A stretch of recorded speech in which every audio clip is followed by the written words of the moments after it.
드리겠습니다. 아셨죠? 자, 이제 시작해 보도록 하겠습니다.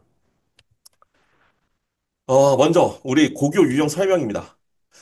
자, 고등학교의 유형은요, 전국에 요 정도로 구분이 되어 있습니다.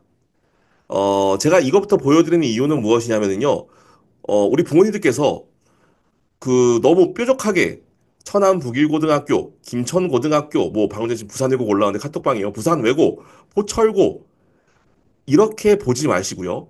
일단 기본적으로 유형부터 봐야 된다는 겁니다. 우리 애가 자사고를 갈 건데 자사고 중에서는 어떠한 학교가 있지?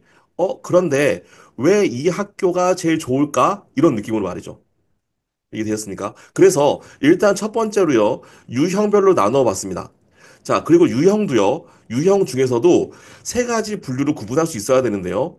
자, 우리나라 고등학교는 영재학교, 특수목적고등학교, 자율형 사립고등학교라는 큰 분류로 나눠져 있습니다. 그리고 그 외의 학교들을 일반고라고 부르죠. 자, 이렇게 표현한 이유는 있습니다. 뭐냐면, 자, 영재학교랑 특목고, 자사고, 일반고의 차이점을 이 풀네임만 보더라도 일단 1차적으로 감지가 가능하다는 거죠. 어떻게 되어 있냐? 자, 영재학교라고 하는 것은 고등이란 단어가 안 들어가 있죠. 그쵸? 그래서 영재학교는 중학교 1학년, 2학년, 3학년 모두 진학을 위한 트라이가 가능합니다. 그리고 영재학교는 다른 학교에서 할 수 없는 GPA 시험과 캠프를 할 수 있습니다. 그래서 다양한 전략을 가지고 접근하지 않으면 사실 영재학교는 갑자기 가볼까라고 하면 어려운 학교예요. 그래서 영재학교를 준비한다라고 하면 좀 별개로 두고 준비를 하셔야 되고요. 우리 친구들이 초등학교, 중학교 그 선행이라는 단어를 사용하면서까지 열심히 공부하는 이유는 사실 이놈이 주범입니다. 그래서 만약에 어 우리 친구 너무 선행을 많이 하는데 우리 지금 선거주 준비 중인데요. 어 교육부가 만약에 어떻게 얘네들을 좀 단절시킬 수 있겠느냐라고 하면 저는 이 영재학교의 입학 전형을 바꾸는 게 중요하지 않을까. 혹은 진짜 영재도 추천받은 사람이 좋지 않을까 생각이 듭니다. 그래요. 자, 다음입니다. 특목고예요. 특목고를 풀네임으로 특수목적고등학교 쓴 이유는요. 특수목적고등학교, 특목고는 특수한 목적을 지닌 친구들이 가는 곳입니다. 우리 부모님들께서는요, 약간 느낌이 저 왼쪽, 지금 현재 볼 때 왼쪽 영재학교가 제일 좋은 학교, 그다음부터 뭐 반에서 2등쯤, 3등쯤, 4등쯤, 5등쯤이 가는 학교를 뭔가 레벨을 떨어뜨리려고 하는데요. 그게 아니고요. 특수 목적 고등학교는 특수한 목적을 가진 친구들이 가는 건데, 특수한 목적을 가진 게 빠르다면 그 친구들이 특수한 목적에 맞게 공부를 더 했겠죠. 그쵸? 그러다 보니까 분명히 실력이 뛰어날 거고요. 그런 애들 추리다 보니까 뭔가 새로운 전형들이 생겨나는 겁니다. 그래서 내가 우리는 부족하니까 국제고는 못 가.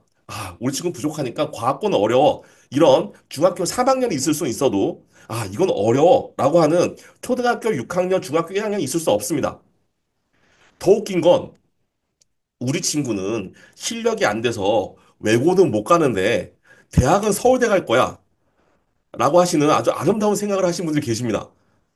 외고가 어려운가요? 서울대가 어려운가요? 모르겠습니다. 아무튼 그렇긴 한데 그런 정도로 우리 부모님께서 너무 우리 친구 실력을 보고 단호하게 결정 내리시는 경우가 있습니다. 특수목적 고등학교는 진로에 맞게 특수한 목적을 가진 친구들이 가는 학교입니다. 그리고 초등학교 고학년 그리고 중학교 1학년, 2학년 때 내가 진로를 빨리 선택하면 거기에 대한 공부를 해야 될 것이고 그러면 충분히 합격할 수 있습니다. 그런데 아까 말씀하신 것처럼 과학고 들어갈 때 어느 정도 공부하고 가도 되나요? 라고 물어보신다면 내신 대비를 해야 되니까 선행은 끝까지 해야 되겠죠. 어쩔 수 없습니다. 자, 자율형 사립고입니다. 자율형 사립고는 자율이라고 하는 어떤 범주의 확장이 있습니다. 그러면 범주에 확장시키지 않는 단어는 지금 보이는 표에서 무슨 단어로 사용할까요? 일반입니다. 그쵸?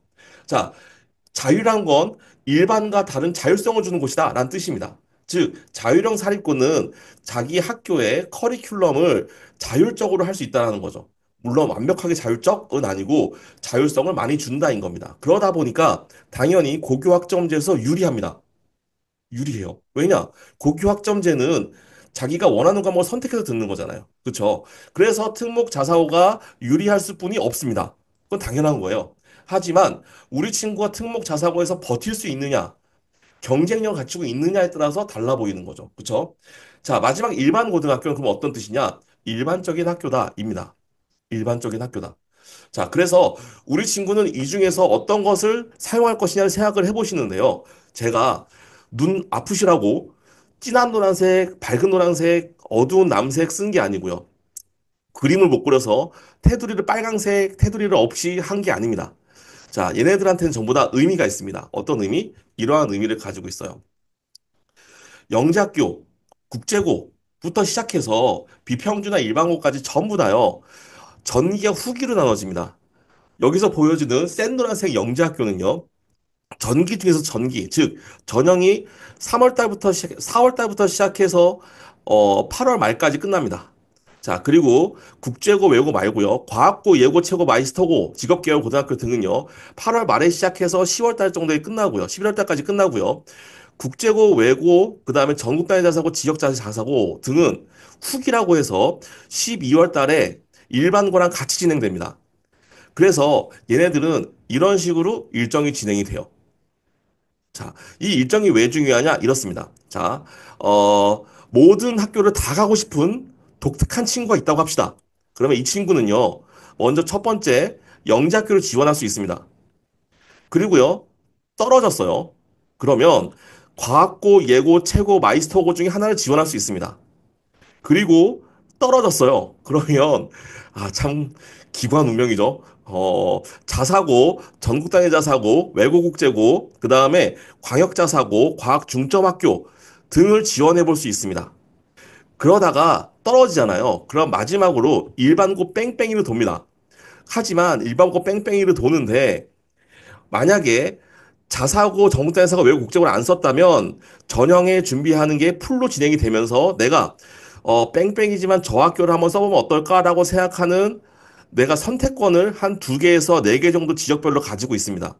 하지만 만약에 자사고나 전국단위사고, 외국국적으로 쓰다 떨어졌다라고 하면 선택권이 없이 뺑뺑이만 돌아가는 상황이 됩니다. 물론 선택권 남는 지역도 일부 있습니다. 자, 이렇게 학교의 특징을 봤으면 좋겠다라는 생각에서 색깔을 바꿨습니다. 그러면 빨강색 테두리는 무엇이냐?